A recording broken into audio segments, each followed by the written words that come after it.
Now at 9, a state report outlines housing challenges facing southeast Kansas. Plus, how renovations at Freeman's Neosho Hospital will help with the treatment of infectious disease patients. And on several southern African countries. I'm Deborah Alfarone at the White House with how the administration is battling the highly contagious Omicron variant. The 4 states' most watched news starts now. Thank you for joining us tonight. I'm Dow Quick. Kansas has released its housing needs assessment for the state. KOAM's Chris Warner reviewed the report and has more. Some of the key factors impacting housing in southeast Kansas are housing values, low wages, housing demand, and lack of modern rental opportunities. We spoke with Pittsburgh City Manager Darren Hall about issues his city faces. One of the items listed for the southeast Kansas portion of the report was housing values. The report says the lower home values in the southeast Kansas region could make it look very affordable, but the report says it's actually having the opposite effect. Low values make it challenging to build or rehabilitate a home due to the lack of comparables, meaning other homes with newer home values. So if you build a new house, you get a loan to build that house based on the comps of the existing homes. And if the homes are 50 years old and they're dilapidated a little bit, there's just not a bunch of new ones, then it's hard to get a comp to get that building loan to build a new one. Another factor was the struggle with Missouri. A number of workers in southeast Kansas, Pittsburgh particularly, are choosing somewhere else to call home, and Darren Hall says he knows why. Yeah, the real issue is to have a place for them to live. So they can buy groceries here. Most people that commute don't buy groceries in Pittsburgh and then drive back to Missouri. They'll buy their groceries there. So it helps everybody if we have good housing stock here and plenty of it. There's another factor in convincing commuters to make southeast Kansas their permanent home, places to go relax and enjoy after a hard day's work. Hall says they've been working on that through developing and enhancing city parks, but there's other parts to that equation. You know, having a good place to eat, a quality place to eat, something that's a little different when your family does have a chance to get together. You don't have to, go to the grocery store and make it at home. You can just pop out somewhere. I think those are all a big part of having a huge impact on a family and letting them feel like Pittsburgh's a place for them.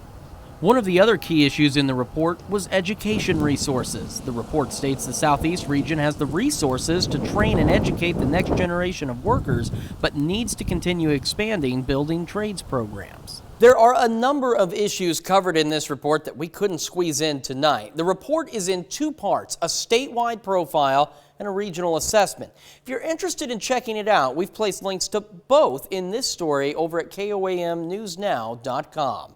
I'm Chris Warner for KOAM News. Doug Heddy joins us now with a first look at the weather.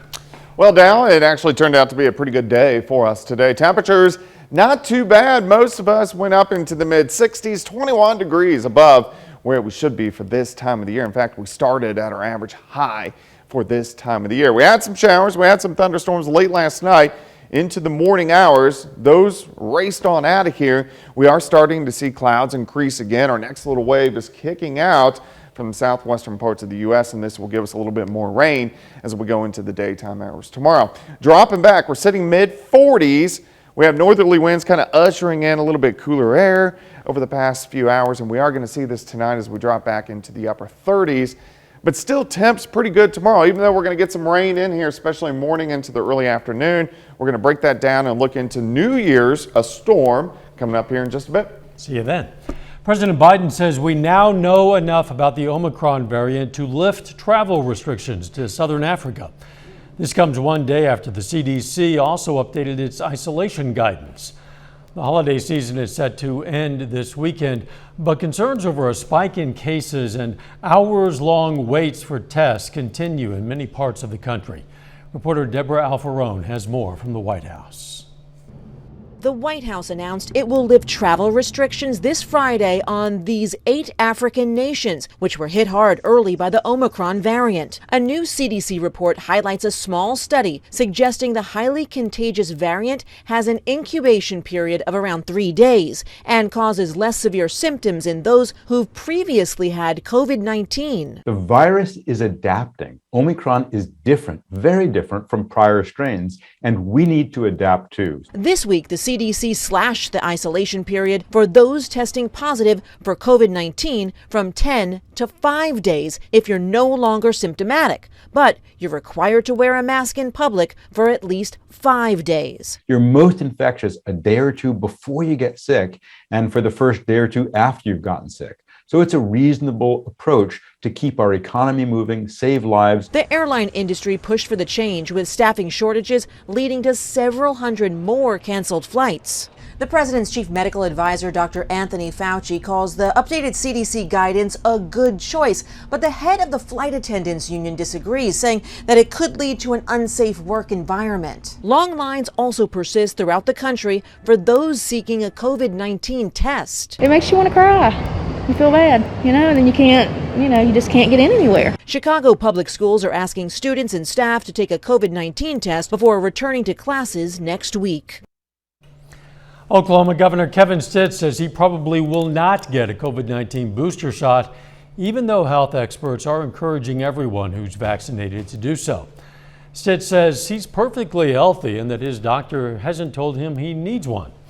Last year, Stitt was the nation's first governor to confirm he contracted COVID-19. He got the Johnson & Johnson vaccine in March. Governor Stitt and legislative leaders say despite record high revenue available to spend next year, they expect most agency budgets to remain flat. The state panel led by Stitt learned there will be more than $10 billion available to spend for the fiscal year that begins July 1st. But Stitt and Senate Appropriations Committee Chairman Roger Thompson said after the meeting they want to keep at least $2 billion in reserves. The legislature last year appropriated about $8.3 billion in spending and set aside more than $700 million in savings.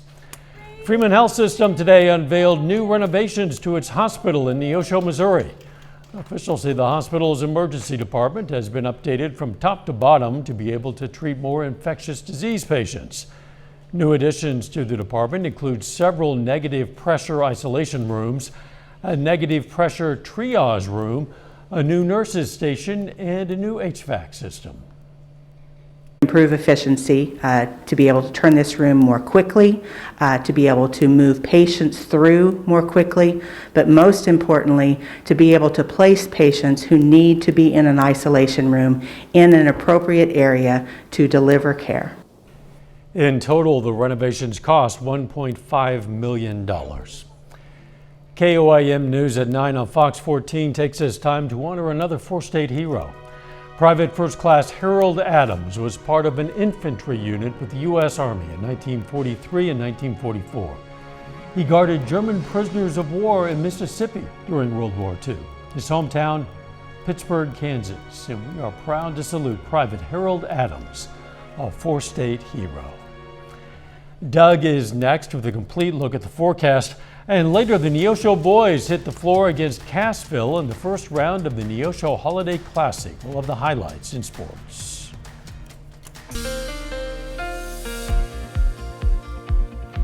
Well, it turned out to be a pretty good Tuesday for us today. Temperatures not too bad after we got showers, thunderstorms late last night into the morning hours. Really rolled through 5, 6, 7 a.m. and then quickly exited the region. Then we had mostly sunny skies. That looked pretty good behind it. Now we're starting to see some more clouds, which are increasing across the region. But rainfall amounts, where you see the green, this is showing us 1/2 inch to 1 inch. Where you see the lighter bluish, that's more of 1/4 to about 1/2 inch of rain. But hey, we needed it. We haven't had good little dosing in several days. Nice shot, Indigo Sky Casino and Resort. Of course, Indigo's just outside of Seneca, Missouri. Let's go ahead and zoom in. Look at our highs today. Most of us, after the rain, we got some sunshine. We shot into the mid-60s, and then a cold front has slipped through over the past several hours, so we're dropping back. Mid-40s right now, even 39 in Iola, also in Yates Center. Most of us will back down into the upper 30s a little bit later on tonight, and then it looks like we'll warm right back up, at least decently for us tomorrow. So we do have the northerly winds across the region, ushering in that cooler air. These are going to stick for tonight, and then they'll swap around and switch back out of the south as we go into the daytime hours tomorrow. Currently 46 north winds, 5 to 10. Humidity is at 56%. nothing really going on here. We do have the clouds increasing again with our next wave, fast moving wave, building back to our south and to our west. So you can see the clouds increasing in Oklahoma, parts of Texas. Here's that weak little wave that is going to shoot out into the region by the time we head into the daytime hours tomorrow. Let's break it down. Let's go through time for you tonight. Clouds thicken. Here's 6 a.m. Through the morning hours, showers will start to pick up. So here's 8:39 a.m. Most of the rain tomorrow is going to be along and south of the I-44 corridor. If you live in southeastern Kansas, you're not going to get much from this system. Showers, even a few embedded thunderstorms, continue late morning into the early afternoon. By mid-afternoon, most of this will be gone. We'll get a little bit of sunshine. I think most of us will top out near 60 for an afternoon high. Tomorrow night, clouds stick around. May get a random sprinkle or two in here by Thursday morning. And then in general, just a lot of clouds Thursday. High temperatures near 60 again. So overall, not too bad. Let's jump into Friday. Here's New Year's Eve. Very strong Arctic front sinks in. We'll start to get some showers Friday evening. And then here's 3 a.m. Friday morning or Saturday morning. We'll have showers, even a few thunderstorms, cold air sinking in. As that colder air works in, we can see a switch over to freezing rain, sleet, and then eventually over to snow as this system rotates by. Right now, it looks like most of the wintry weather would be along and north of I-44, but can change a little bit over the next few days, so we want to watch it. 60 tomorrow, 59 on Thursday, 63 on Friday. We drop into the 20s. That's why I just have 20s on Saturday and down to 9 Saturday night, especially with a northerly wind coming off a very thick snowpack to our north. Wow. Cold weekend and very cold Saturday night. Absolutely. Thanks, John. Coming up, frustration among travelers continues. Flight cancellations and delays are mounting as the airlines struggle to deal with staff shortages due to the Omicron variant. I'm Mike Tobin at O'Hare International Airport. Details coming up. Harry Reid, the former Senate Majority Leader and Nevada's longest-serving member of Congress, has died. Over a 34-year career in Washington, the conservative Democrat thrived on behind-the-scenes wrangling and kept the Senate controlled by his party through 2 presidents, Republican George W. Bush and Democrat Barack Obama. Reid retired in 2016. In May of 2018, he revealed he'd been diagnosed with pancreatic cancer and was undergoing treatment. Harry Reid was 82. More flights have been canceled and even more delayed as COVID-driven staffing shortages disrupt holiday travel for a 5th day in a row. Reporter Mike Tobin has more from Chicago's O'Hare International Airport.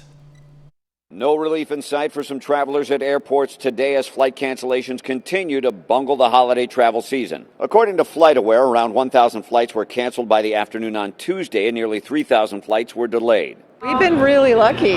We were on time leaving and we're so far on time going home. Alaska Airlines and SkyWest getting hit particularly hard. Some good news for the airlines, though. Chief White House Medical Advisor Dr. Anthony Fauci clarifying some earlier comments he made about vaccine mandates. I did not say I support mandates on domestic flights. I said that is something that is on the table for consideration. I didn't say I support it or didn't support it. And new CDC regulations could have some airline workers back on the job quicker. Americans who test positive for COVID but are asymptomatic now have to quarantine for only 5 days, not 10. The agency's director saying, quote, "We want to make sure there is a mechanism by which we can safely continue to keep society functioning while following the science." The airlines responding to the changes saying, quote, "The aviation workforce is essential to maintaining the operations of air travel and cargo supply chains. We appreciate the CDC's announcement today updating the isolation guidelines. The decision is the right one based on science." Still, with the Omicron surge showing no signs of slowing, it remains to be seen if the airline's cancellation problems will clear up once the holiday season winds down. At Chicago's O'Hare Airport, Mike Tobin, Fox News. A battle of the sexes may be taking place as a fetus grows in the womb. Researchers in Cambridge say the father's genes drive demand for nutrients, but it's the mother's genes that control how much nourishment is provided to the fetus. Doctors believe this tug of war of sorts could explain why some babies grow poorly in the womb. Still ahead, another mass shooting, this time in Colorado. A gunman kills 4 people and injures a police officer during a shooting spree in Colorado. I'm Jeff Paul. I've got the details coming up. A gunman opens fire in Colorado, killing 5 people in the Denver area before being gunned down by police. Authorities are now looking for a motive for the string of violence. Reporter Jeff Paul has more. A Colorado shooting spree leaves at least 5 people dead, including the gunman, a police officer among those who are injured. The shootings stretched across Denver and the neighboring suburb of Lakewood. Police say the violence started around 5 p.m. local time on Monday in Denver when a gunman shot and killed 2 people and injured a third. Shortly after, authorities say a third person was killed in a different part of the city. This is the holiday season. To have this type of spree take place is not normal for our community. We cannot lose sight of the victims in this, the people that are still fighting for their lives. Following the Denver shootings, the suspected gunman exchanged gunfire with the police officers and then fled to the nearby suburb of Lakewood. There, a 4th person was killed. Officers say the gunman later ran to a hotel where he is believed to have shot a clerk. You could hear just the popping outside, and it was like one shot and then maybe 5 or 6 more and a couple more after that. They swooped us right inside, got us into the back room and got all the gates down and everything. A police officer was shot and wounded a short time later. The suspect was eventually fatally shot, but it's not yet known if he was killed by police. Since it moved over into Lakewood, our investigators have been working diligently with investigators from Denver Police Department. We will work together on this. Police say they are still working to determine a motive for the shootings. In Los Angeles, Jeff Paul, Fox News. Up next, combining the holidays and Lego. The camp helping local kids have some fun while building their imaginations. Building Legos can be a great way for kids to think creatively and have some fun. So the Joplin History and Mineral Museum is hosting a holiday-themed Lego camp. Campers spend a few hours a day playing Lego holiday games, competing in holiday-themed events, and making Lego-inspired snacks. Everything is a Lego theme in some way. So we do Lego movies. We do Lego crafts, we do like just imagination activities. So for instance, like the kids are building a new vehicle for Santa. Camp continues tomorrow, but all the spots are booked. The Parks and Rec Department does plan to host more camps in the future. 30 more minutes of news, weather, and sports coming your way. Still ahead, the story of a local woman who says she was scammed by someone claiming to be renowned chef Gordon Ramsay. Also, civilians in Ukraine pick up arms, preparing to defend their nation against a possible Russian invasion. Jurors continue to deliberate the fate of Ghislaine Maxwell. I'm Alexis McAdams in New York. I'll have details coming up.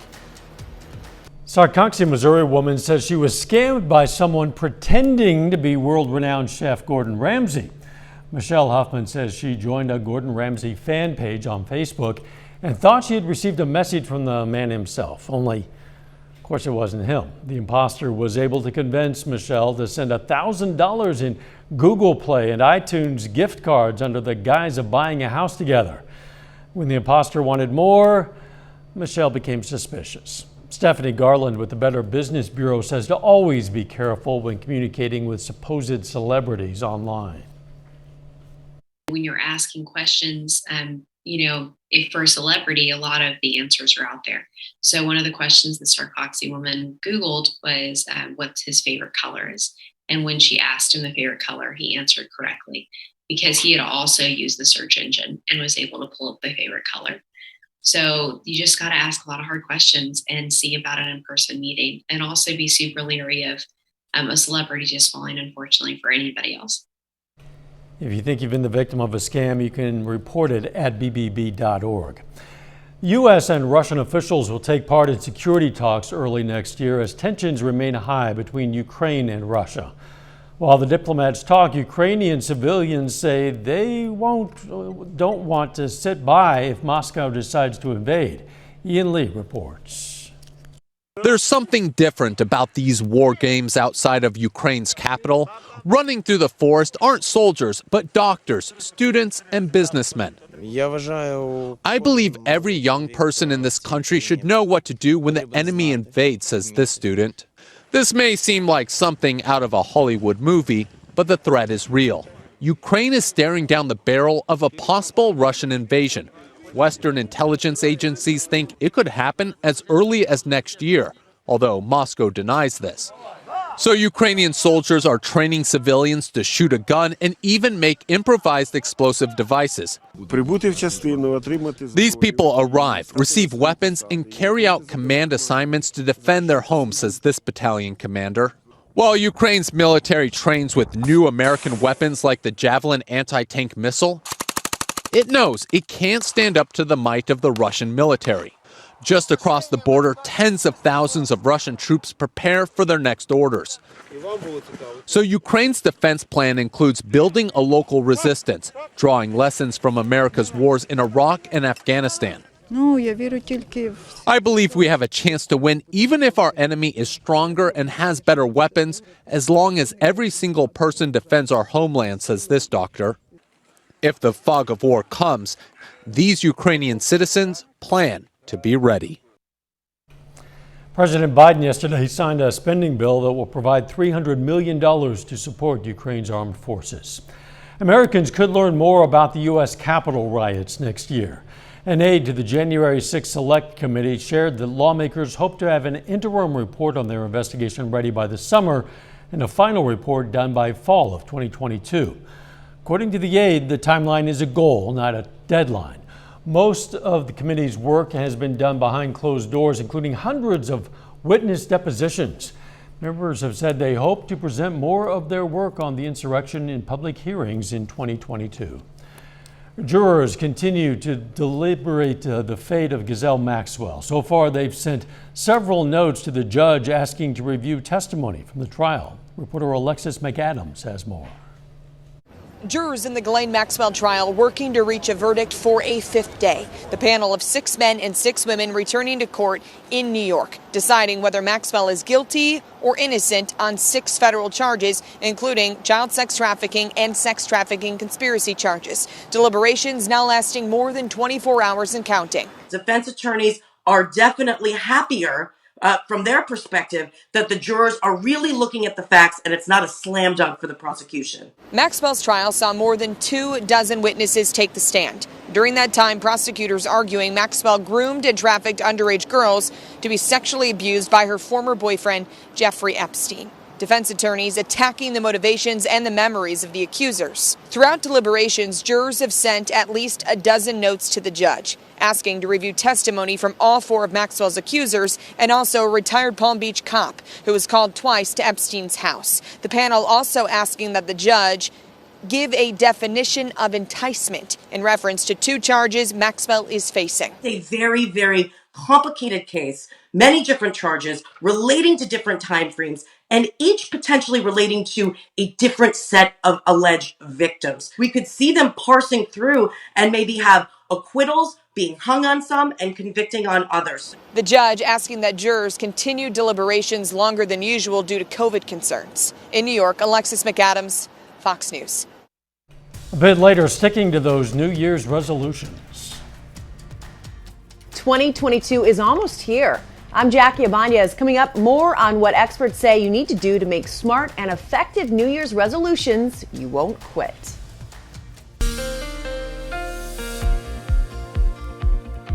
Well, we got some scattered showers and thunderstorms in here late last night into the morning hours for us today. Some heavy amounts of rain actually in some spots. A lot of areas picking up a ½ inch to 1 inch, but all these worked on out of here by late morning. We got sunshine during the afternoon. It actually turned out to be a pretty good afternoon. But rainfall amounts heavier on the Missouri side, a ½ inch to 1 inch, a little bit less Oklahoma and also Kansas, but still some pockets of a ½ inch to 3/4 inch. Looks pretty good right now. This is a nice shot of Indigo Sky Casino and Resort. Of course, Indigo is just outside of Seneca, Missouri. And looks pretty good. We are going to start to get some clouds back in here as we go through the overnight hours tonight. But look at our highs, mid-60s across the region. We have dropped off. Most of us now are sitting into the mid-40s. It looks like once we get these clouds kind of working back in, we'll kind of hold out right around 38, 40 degrees, but a light northerly wind kind of ushering in a little bit cooler air. Currently 46. We still have pretty much clear skies. North winds are light at about 5 to 10, but you can see some clouds increasing, especially along and south of Interstate 44. This is what we're going to see during the overnight hours tonight. Our next little fast-moving wave is going to pull out of the four corners, southwestern parts of the U.S., and give us a very quick little wave as we go through the daytime hours tomorrow. Let's go ahead and break this down for you tonight. We drop back 38 to about 40 degrees for an overnight low. A lot of clouds. We'll start to get some light showers popping up by mid-morning. Most of these are going to be along and south of I-44. Here's late morning. Let's go into the early afternoon. These are gone. So if you live really on the Kansas side, you're really not going to see much in the way of rainfall at all, if any. 54 by noon, drying out late. High temp right around 60 degrees. Tomorrow night, we still have the clouds sticking around. We could get a random sprinkle or two in here late tomorrow night into Thursday morning, but in general, Thursday looks pretty good. High temps right around 60. All right, New Year's Eve. On Friday, Arctic front drops in. First Arctic front that we have seen this year. We're still going to be near 60, but by Friday evening, showers, even some thunderstorms start to develop along the front. And then behind the front, you can see the much colder air, snow, freezing rain, and sleet. I think most of us are going to be thunderstorms Friday night, but by Saturday morning as that colder air sinks south, as of right now, that changeover line is going to be near the I-44 corridor. So north of I-44, we'll get freezing rain, sleet, and snow. But if the system shifts a little bit farther north, it takes it farther north. If it shifts a little bit farther south, it takes it a little bit farther south. So we need to fine tune that over the next couple days, but we definitely have a chance. 60 on Wednesday, 59 Thursday, 63 Friday. Highs only in the 20s on Saturday. And with a definite snowpack to our north, with those northerly winds, we'll easily go into single digits Saturday night. Way too cold. Yes, it is. Thanks, Doug. Legendary football coach and broadcaster John Madden has died. The NFL says the 85-year-old passed away unexpectedly this morning. Reporter Andy Scholes has details on his life. I have never worked a day in my life. I went from player to coach to a broadcaster, and I am the luckiest guy in the world. Super Bowl winning coach, pioneering broadcaster, video game icon. A larger-than-life personality, John Madden was by any definition a true original. During his 30-year broadcasting career, Madden was widely considered the voice of the National Football League. You have to attack them with the pass, and you have to attack them deep with the pass. His passionate way of calling games with unique catchphrases, Packers came out, they went boom, and they got 10 points. And a love for using a telestrator helped explain the game to hardcore and casual fans across America. He called NFL games for all four major networks, announcing 11 Super Bowls and earning 16 sports Emmys during his time in the broadcast booth. Madden's NFL playing career was short-lived. He was drafted in 1958 by the Philadelphia Eagles, but a knee injury cut it all short. That's when he decided to try his hand at coaching, eventually becoming the youngest head coach in professional football history at the age of 33. In 1977, he led the Oakland Raiders to a Super Bowl victory and is still the franchise's all-time wins leader. Madden was inducted into the Pro Football Hall of Fame for his coaching career in 2006. Boom! Tough acting, tin acting. Madden was a television advertiser's dream, becoming the pitch man for numerous brands. Let me tell you, Ace is a place for me. In 1988, Madden entered the video game world, lending his voice and name to what's now called Madden NFL. You know, anything that goes that far, that fast, ought to have dinner and an in-flight movie. His video game is still the most popular football video game ever, selling more than 100 million copies worldwide.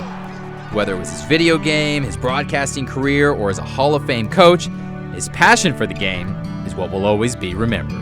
Some of us think maybe we will be immortal, that we'll live forever, but when you really think about it, we're not going to be. But I say this, through this bust, with these guys, in that hall, we will be forever. Coming up in sports, it's day one of the Neosho Holiday Classic Basketball Tournament. Plus, we're going to hear from a former Joplin High School standout on another big season at Division I South Dakota State. Jacob Leonard has that and more next.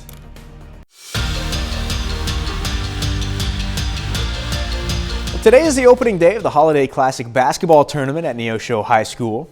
On the boys' side, the tournament host Wildcats hit the floor for their first game, facing another local team in Cassville. Now, the winner of this one moves on to face Huntsville in the semifinals tomorrow afternoon. First quarter, Caden Waters, tough finish through the foul and one. Wildcats on top 13-2, but check out this block by Jonathan Dunbar. Goes up and sends it away. Dunbar getting it done on the other end too. He leads Cassville with 12. Second quarter now. Cassville comes up with a rebound, but Mason Gottney pokes it away. Waters knocks down the three. Waters scores a game-high 20. Second half here, Brock Franklin avoids the contact, gets it to go. Wildcats run away with this one. They win at 67-40. Staying in the black bracket, Lamar kicks off the tournament against Crooked Oak earlier this afternoon. This one was a good one, with Lamar surviving 59-57 in overtime. Mason Gastel scores 15 points with 5 rebounds and 4 assists. While Connor Schaff gets a team-high 19 points. On the girls' side, there are 2 local teams in the field this year. Tournament host Neosho and the East Newton Patriots. And Neosho won their first round game by 30 over the Huntsville JV squad. East Newton squaring off with the North Kansas City Hornets, aiming for a spot in the semifinals. Starting the game off, Nisha Parker drives and spins her way to the bucket. Hornets have the first lead of the game. Next play, Cameron Clement goes up, draws the contact, 3-point play for the Patriots. In the second half here, Alyssa Coffey gets the lay-in. That cuts the Hornets' lead to 5. A couple plays later, Josie Gwynn hits the pull-up jumper. East Newton put up a fight in this one, but North Kansas City pulls it out 29-22. The Pittsburgh State women's basketball team will be back on the floor at home tomorrow afternoon. The Gorillas host Tabor College in their final non-conference game of the season. Coming out of the break, Pitt State is 8-3 overall and 4-2 in the MIAA. The last time out, they fell at home to Central Missouri 70-61 in their final game before the break. Now, they only get 1 day of practice, which was today, before facing Tabor College tomorrow.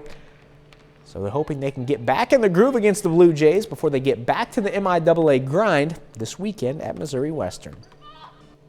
I love this game personally because it's nice to be able to come back and get into game mode before we have a tough conference matchup this Saturday. I'm hopeful that we see, that we picked up right where we left off. We have, just rhythm in our game. The kids show the basketball like they did before we left, and that we didn't forget everything that we knew before we left. As far as we should be, hopefully we've practiced it enough that it's kind of just ingrained. That's what we do, and so you hope that you just pick up right where you left off.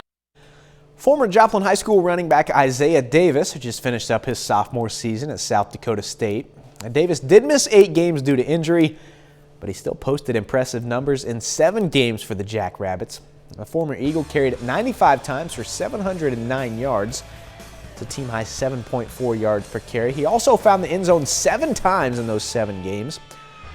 So Davis now has over 1,500 yards and 17 touchdowns in 2 years at SDSU. Taking a little time to heal up, but he's ready to get back to work and show even more his junior year. It's hard right now, trying to let my shoulder heal and obviously trying to take a break at the same time, but I'm just so eager to get out there and do it again. But I'm definitely looking forward to the steps we're about to take. Hopefully this next season I can step up and try to be a leader on the team. That's one of my goals, is to be a leader, so hopefully I get that. Davis was the Gatorade Missouri Player of the Year as a senior in 2019. He's a 2-time All-State selection, including a first-team All-State pick his senior year. And that's it for sports. We're back with more news after this. Writing down your New Year's resolutions is the easy part. Following your goals is where things start to get tricky. Reporter Jackie Ibanez has more on what experts say you can do to stay committed to your resolutions in 2022. The countdown to 2022 is on. Crews in New York City's Times Square were busy putting the finishing touches on the New Year's Eve ball Monday. It is the largest crystal ball in the world. what better for looking into the future? But as the Big Apple prepares for the festivities, people around the world are finalizing their New Year's resolutions. They can be a time to make a commitment, potentially even a public commitment, to change something that you've always wanted to improve. But come February, many of us struggle to keep those commitments. So how do you make smart resolutions you'll actually have a chance at following? Experts say start small. Don't bite off more than you can chew. So think about one thing that is really important to you and focus your energy on that. Getting into shape is something many people want to address during a new year. And while fitness experts say it's important to stay focused, you need to be careful not to overexert yourself in the process. Overtraining syndrome, where you're doing so much training that instead of benefiting you, you actually go over the edge, so to speak, and your performance worsens. But no matter what you want to work on, it can be easier to incorporate a new activity into your life by planning an old activity to give up. So, for example, if you wanted to go to the gym for an hour every day, what are you going to do 1 hour less of in your day? Adding things takes time, and so you've got to subtract as well. Experts also say the pandemic has changed the types of goals people are making. Adding the top resolutions this year include spending more time with loved ones, making more meaningful connections, and traveling. Jackie Ibanez, Fox News. Coming up, archivists in Virginia open a time capsule that's more than 150 years old. We'll check out what they found. A delicate process in Virginia, opening the second of 2 time capsules unearthed from beneath a Confederate statue in Richmond. And some contents of this box match the newspaper accounts from when it was buried back in 1887. Reporter Michael George shows us what was inside. I put a lot of tape on here because I was nervous. Archivists in Virginia carefully opened the second of 2 time capsules located beneath the recently removed statue of Confederate General Robert E. Lee. The copper box and its contents weighed 36 pounds and required a handsaw to open. The team quickly lifted out metal items like coins to prevent tarnishing. So we're just getting these back into silica gel as quickly as possible. The capsule included a shell fragment from a battle, Confederate money, and perhaps one of the biggest treasures, a centerfold from Harper's Weekly dated April 29, 1865. It looks like a figure grieving over the grave of Lincoln. Condensation in the box caused the contents to expand and stick together. The problem with using a lot of force is that I could rip everything to shreds. Experts cut down one side of the box to free the remaining mementos. Very wet Holy Bible. Richmond Directory. It's a Masonic symbol and a flag carved out of wood. Those were made from a tree that grew over Stonewall Jackson's grave. And the team had a recommendation for future generations. Next time capsule, maybe not so much stuff in it. Yeah. They'll be working to dry out and preserve the 19th century items. And that's our time for tonight. Thanks for joining us. We're going to leave you with video of animals at the Brookfield Zoo enjoying some snow. Let's make it a great tomorrow.